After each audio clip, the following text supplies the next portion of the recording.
de Deus. Estou aqui, mais uma vez com vocês, me esforçando para poder estar levando até vocês o estudo da Palavra de Deus. E eu digo me esforçando porque vocês que me conhecem sabem o quanto é importante para mim o estar juntos, né? Estarmos juntos. Quanto é importante para mim sermos comunidade de fé, sermos corpo de Cristo. E eu sei que nós estamos sendo isso, né? Eu sei que nós somos um corpo, mesmo distantes, mesmo eu tendo que falar olhando para esse telefone, né? Não vendo nenhum de vocês, não tendo a resposta de vocês. Eu sei que nós somos um corpo e estamos juntos como igreja, estamos juntos como pessoas que professam a mesma fé. E somos um corpo até maior agora, porque esse estudo está na rede internacional, está na internet e muitas outras pessoas estão tendo a oportunidade de vê-lo e de escutá-lo, né? E estou aqui. Digo que estou com as minhas deficiências. Minha oração nessa noite, antes de começar, foi para que Deus permita que eu seja eu mesmo, que eu não me preocupe com estética, que eu não me preocupe em apresentar uma imagem perfeita, mas que eu seja eu mesmo, que eu seja o amor de Deus presente na vida de vocês, que o Espírito Santo me use e que me use com todas as minhas dificuldades. Estou aqui com as minhas anotações, aqui, meu livrinho aqui, ó, que a gente usa, tá tudo aqui, né? Tem nada para esconder. Vou ler de vez em quando, mas peço a Deus que realmente esse estudo possa alcançar o coração de cada um de vocês. Vamos orar nesse momento. Senhor Deus, nosso Pai, muito obrigado, Senhor, por essa oportunidade que o Senhor tem me dado e tem dado às pessoas que estão vendo esse vídeo, ó Deus. Que elas possam ter os seus corações cheios pela Tua palavra, pelo Teu amor, pelos Teus ensinamentos, ó Deus, e que esses ensinamentos possam vir à memória delas, ó Deus, nos momentos da dificuldade e possam trazer esperança, Senhor, para cada alma, para cada pessoa, Senhor, que estiver ouvindo e vendo esse vídeo. Muito obrigado, Senhor. Obrigado pela Tua igreja. Obrigado pelo Teu amor revelado a nós através do Teu Filho Jesus. Amém. Vamos lá. Nós estamos estudando sobre maturidade e o capítulo que nós estamos estudando chama-se Andando no Espírito. E nesse capítulo nós vamos ver 3 itens. Andando no Espírito nós vamos ver andar por fé, andar pela cruz e andar no sobrenatural. E nós já vimos, né, no passado o andar por fé e o pastor Jorge começou a semana passada o tema andar pela cruz e eu vou terminar hoje. No andar pela cruz nós vimos com o pastor Jorge negar-se a si mesmos e pontos onde a cruz nos toca. E agora, comigo, nós vamos ver a aplicação da cruz e o exemplo de Jesus.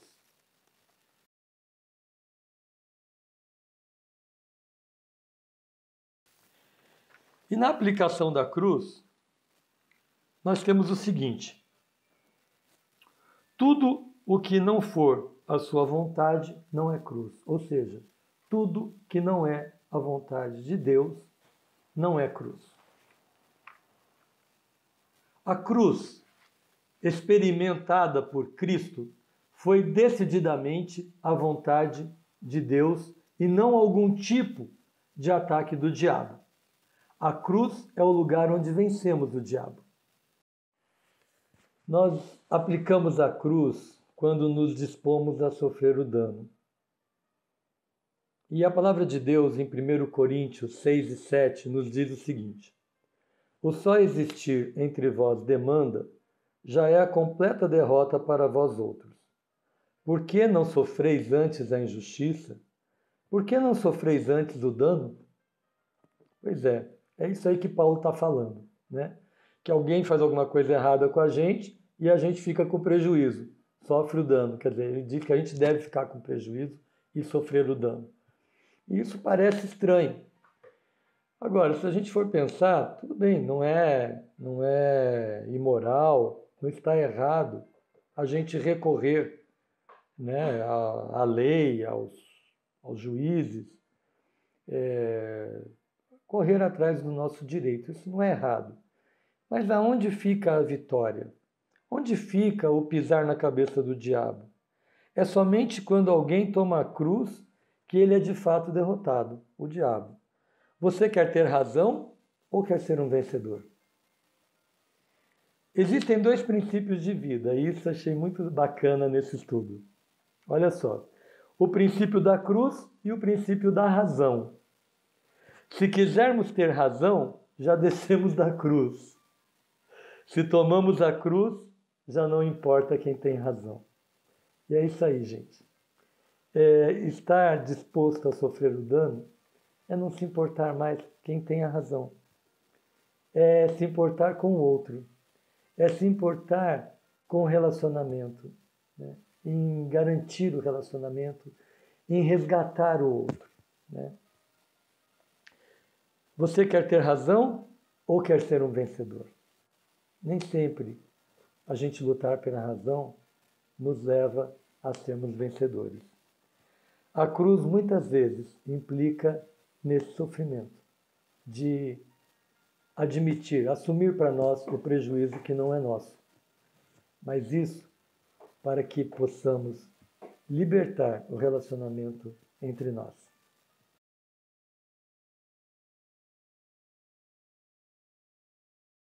Essa agora é demais. Nós também aplicamos a cruz quando nós nos dispomos a não agradar a nós mesmos. E a palavra de Deus, em Romanos 15:1, nos fala: ora, nós que somos fortes devemos suportar as debilidades dos fracos e não agradar-nos a nós mesmos. Pois é.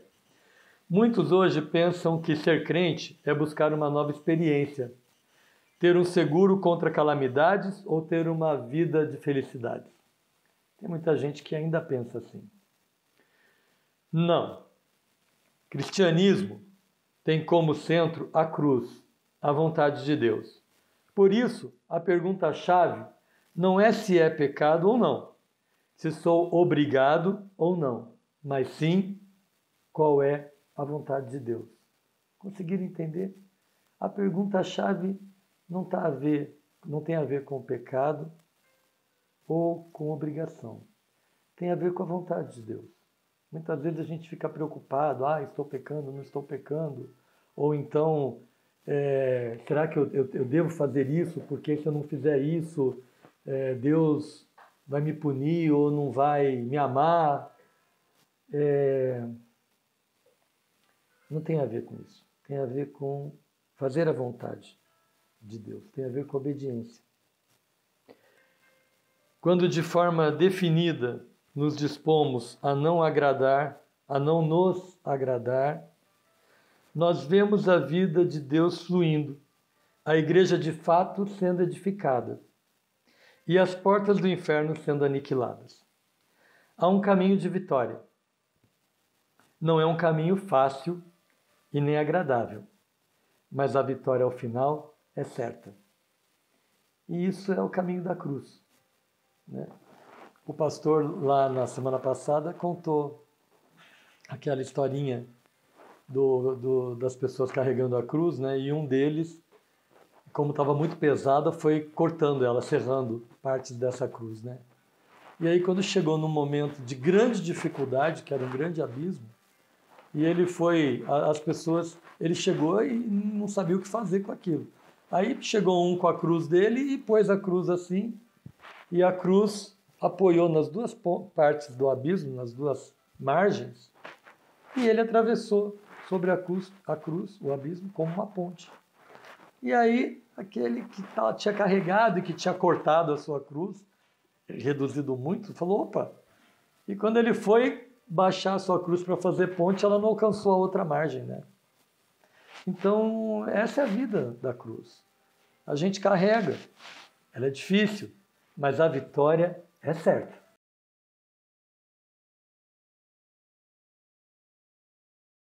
Pessoal, cada vez complica mais, porque agora aplicar a cruz é considerar o outro superior a si mesmo. Nossa, isso é difícil, né? No mundo de competição, no mundo de vaidades, né? É bastante difícil a gente se colocar numa posição de maior humildade, né? E a palavra de Deus em Filipenses 2:3 nos fala: nada façais por partidarismo ou vanglória, mas por humildade, considerando cada um os outros superiores a si mesmo. Pois é. Para cada situação que nos sobrevir, existem dois caminhos: o caminho largo e o caminho estreito. Em situações de crise, sempre tome o caminho estreito da cruz, pois somente neste caminho a vitória é completa. O caminho estreito é o caminho da dificuldade, é escolher o caminho que nos traz, às vezes, não é bem sofrimento, é o sofrimento, mas maior privação, né? E quantas vezes, né, nós tentamos impor a nossa vontade em relação ao outro, e isso cria conflitos. Não sei se vocês perceberam, mas até agora, disposição em sofrer danos, não agradar a nós mesmos e considerar o outro superior a si mesmo, nisso tudo Jesus estava nos ensinando, está nos ensinando, né, a como garantirmos um relacionamento saudável com as outras pessoas, entre nós. Porque é assim, para que nós possamos ter um relacionamento de amor, amor fraternal, amor real, um relacionamento que gera frutos, nós precisamos nos dispor de nós mesmos. Precisamos estar voltados para a outra pessoa, para os outros, para sermos realmente, de fato, um corpo em Cristo.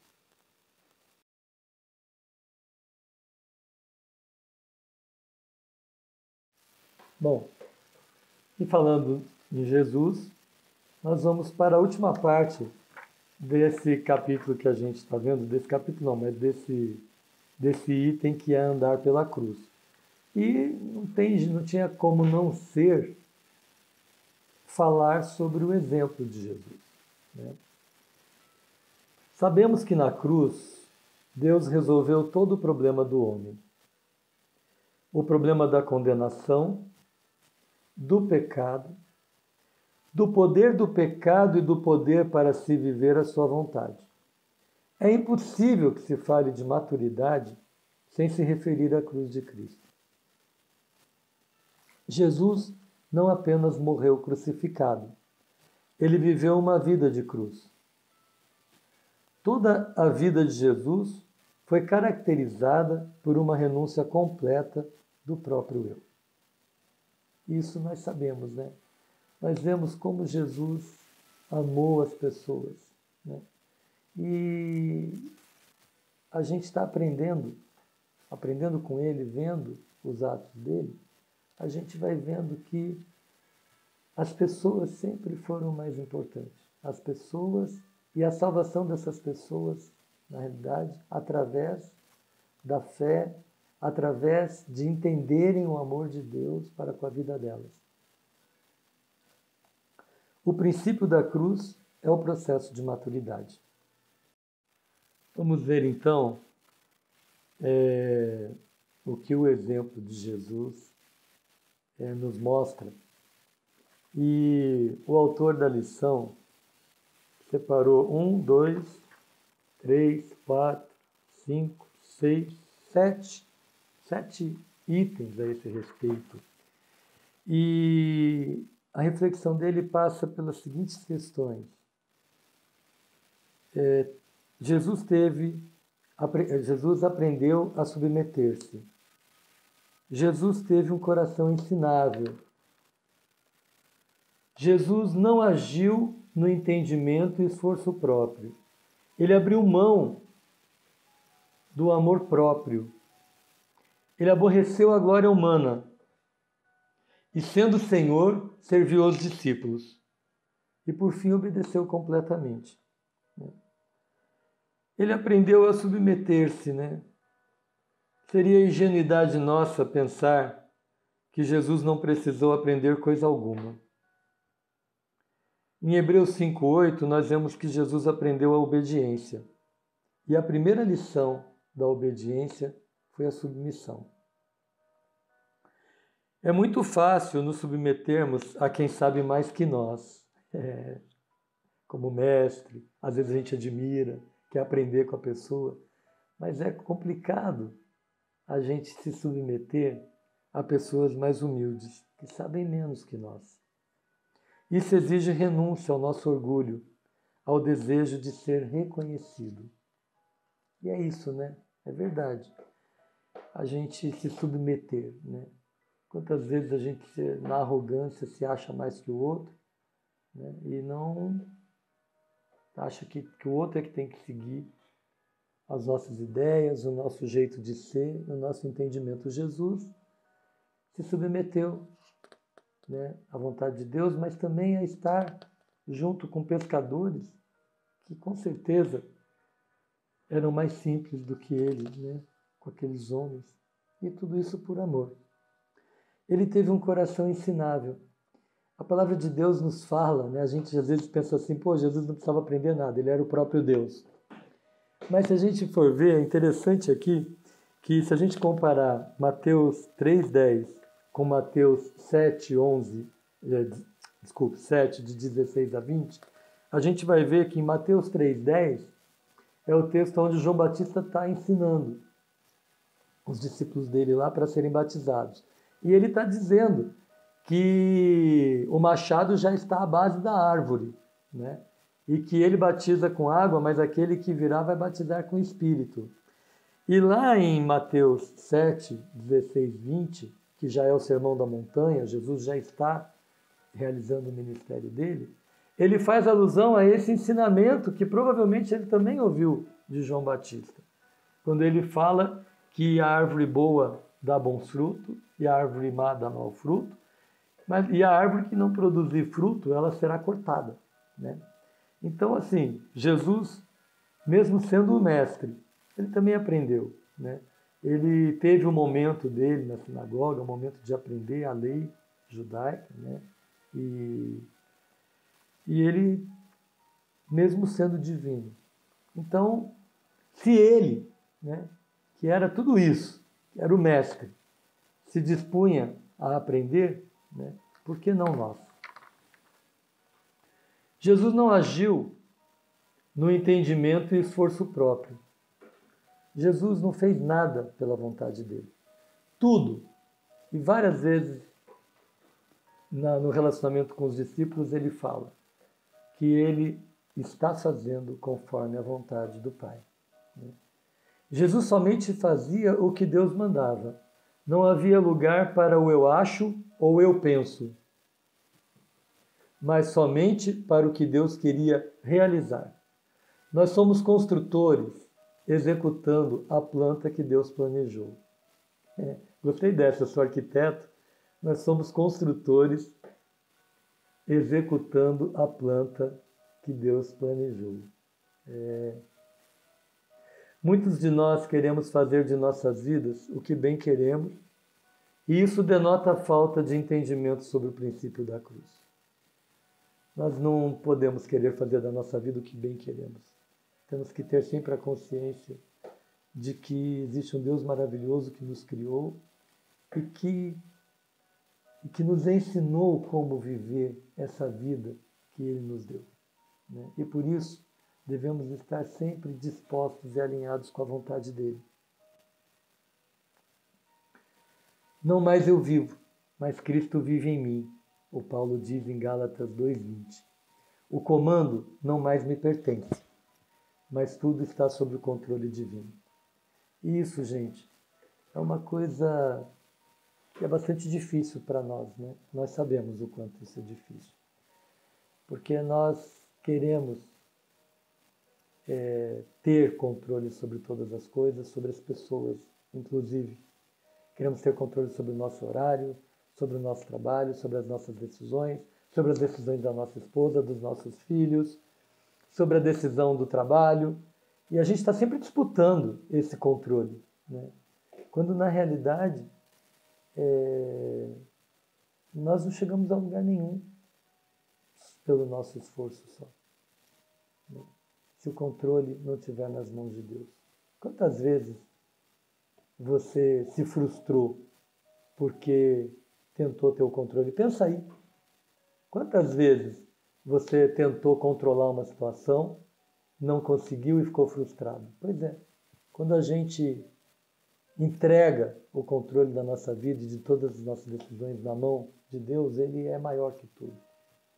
Então, mesmo que não saia do jeito que a gente imaginou, nós não nos frustramos, porque na realidade não tem a ver com nós, tem a ver com a vontade de Deus e com aquilo que Ele controla.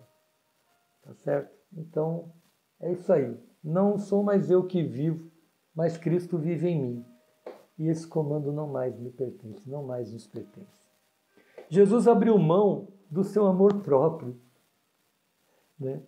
Ele abriu mão do seu amor próprio.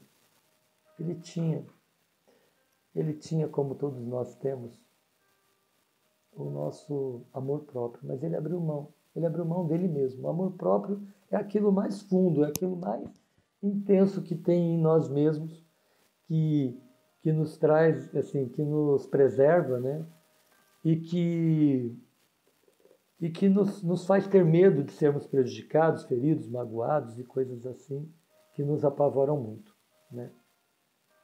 Então, Jesus abriu mão disso por nós, né? E abriu mão disso por todas aquelas pessoas que ele estava acolhendo, não escolhendo pessoas, independente se faziam bem ou mal a ele, independente se eram mais chatas ou menos chatas, se eram mais arrogantes ou menos arrogantes. Tudo bem, ele falou o que tinha que ser dito para cada um daqueles que foram até ele, né? Porque essa era a vontade do Pai. E quando ele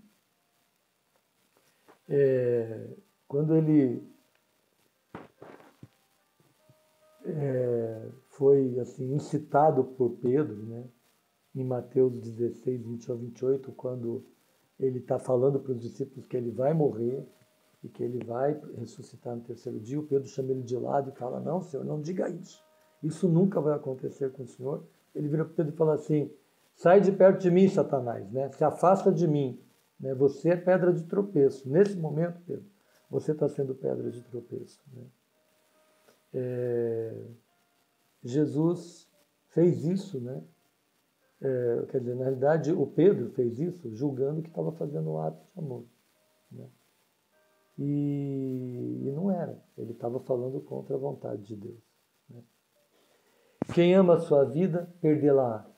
É isso que fala em Mateus 16, 25. Ou seja, muitas vezes a gente acha que está fazendo atos de amor por nós mesmos, muitas vezes. E a gente tem que lembrar de que a nossa vida não é nossa. A nossa vida é do próprio Deus. Então nós não podemos amar mais a nossa vida do que amar a cruz, do que amar o caminho da cruz.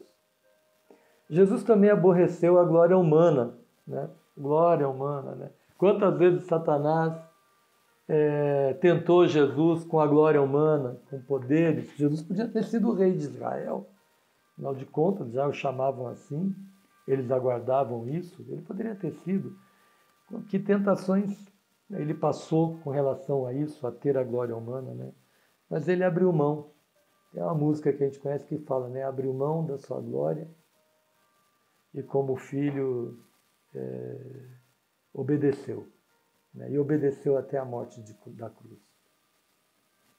Jesus também, sendo o Senhor, serviu aos discípulos.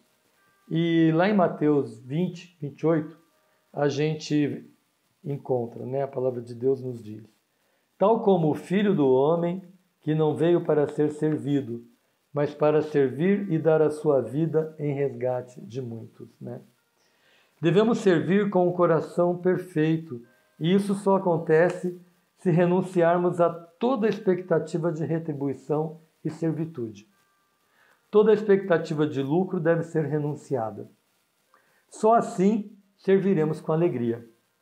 O resto, o que vem depois disso, depende do Deus que nos vê em secreto. Isso é maravilhoso, né, gente? Isso é maravilhoso, porque é exatamente isso. É fazer sem esperar o retorno, né? E isso nos mantém. Eu lembro que eu mesmo lembro que várias vezes no ponto missionário eu tive que falar isso para algumas pessoas que vinham trabalhar na missão e de repente se frustravam muito. Então eu comecei a dizer para elas, quando as pessoas falavam assim, eu quero ir lá trabalhar no ponto missionário. Aí eu falava para elas duas coisas. A primeira coisa que eu falava para elas não vão por dó, por pena daquele povo tão necessitado, mas vão por acreditarem que vocês têm uma palavra de restauração, uma palavra de vida, uma palavra de salvação para aquelas vidas. E a outra coisa que eu falava era um texto da palavra de Deus em Efésios que fala que aquele que é poderoso para fazer infinitamente mais do que tudo quanto pedimos ou pensamos, a Ele seja a glória na igreja pelos séculos dos séculos. Amém. A Ele, aquele que é poderoso para fazer muito mais do que tudo quanto pedimos ou pensamos, através de nós. Então é Ele que faz. Então eu falava isso para as pessoas. Se você vier aqui e achar que você está fazendo, que é você que está transformando, que é você que vai fazer acontecer, você vai se frustrar muito facilmente. Você tem que ter em vista que nós estamos apenas sendo instrumentos de Deus nessa seara. Mais nada. Nós estamos aqui para servir. E não esperar nada em troca. E nem ver os frutos. Eu realmente ia sem ver os frutos. Deus me permitiu ver frutos. A concretização da igreja do Monte Alegre é o fruto do ponto missionário que Deus está me permitindo ver e colher esse fruto. Eu agradeço muito a Ele por isso. E por fim, Jesus obedeceu completamente, né? Todos nós conhecemos a história, conhecemos o final dessa história. Sabemos que Jesus, no momento da aflição, ele foi lá para o Getsemane, para o jardim, orar. Levou lá alguns discípulos para orar com eles. E ele estava muito agoniado com aquilo que ia acontecer com ele. E ele vai lá para consultar o Pai. Ele vai ter um momento de intimidade com Deus. E nesse momento de intimidade, ele fala para Deus, Pai, se for possível, afasta de mim esse cálice. E os discípulos nem conseguiram orar e vigiar com ele, dormiram. Ele ficou realmente sozinho ali. E ele fala, Pai, se for da tua vontade, afasta de mim esse cálice. A cruz ali naquele momento estava pesando muito. E ele poderia ter cortado um pedacinho dessa cruz, não ter ido, não ter aceito, ter negado quem ele era diante dos poderosos, dos sacerdotes, quando ele foi arrastado para o julgamento ali. Ele poderia, quando os guardas chegaram, falar, não, esse Judas está louco, né? Eu nunca falei isso. Não, peraí, vamos entender essa história direito, né? Não é bem isso, peraí, não foi bem isso que eu quis dizer.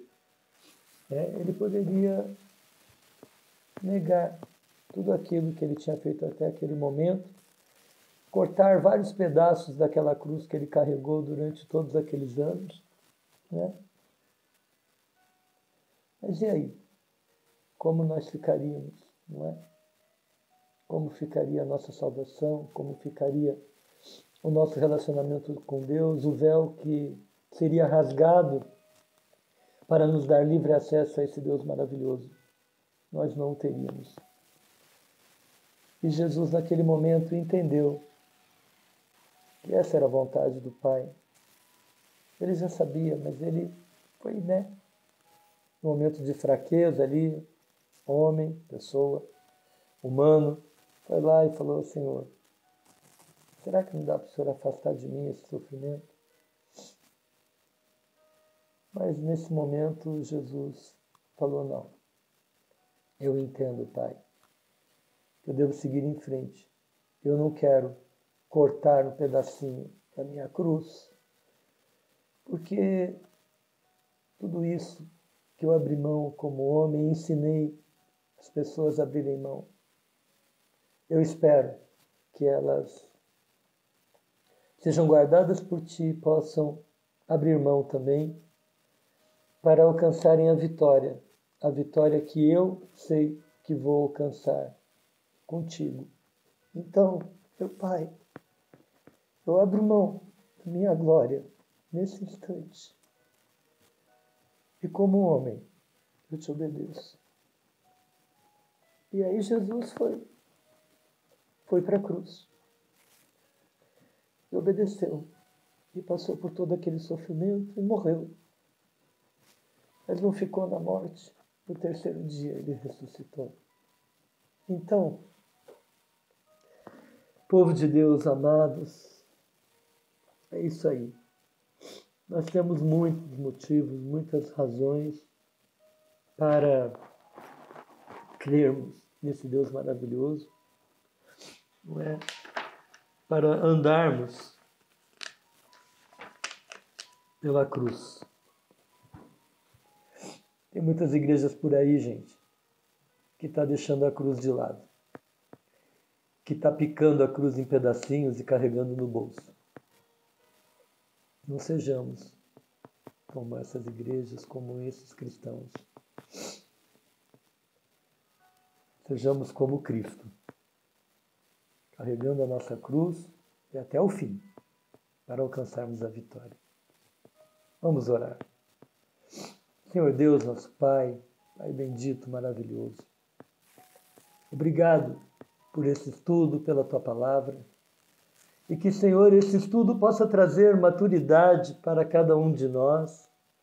A maturidade de entender que a cruz, que é sofrimento, é um paradoxo, ó Deus, porque nos traz a vitória. Ó Deus, que nós estejamos dispostos, ó Deus, a esse sofrimento, porque esse sofrimento também está no Teu controle, está nas Tuas mãos, e por isso sabemos que esse sofrimento não vai nos consumir, mas vai nos transformar, ó Deus. Assim como a lagarta, Senhor, que é uma lagarta, que é rastejante, às vezes é linda, às vezes é feia, às vezes ela é marrom, às vezes ela é peluda, bonita, branca, exuberante. Às vezes ela é grande, às vezes ela é pequena, mas é lagarta e é rastejante. E ela então, num determinado momento, ela começa a se enclausurar, não é? Em meio a um casulo de seda, produzido por ela mesma.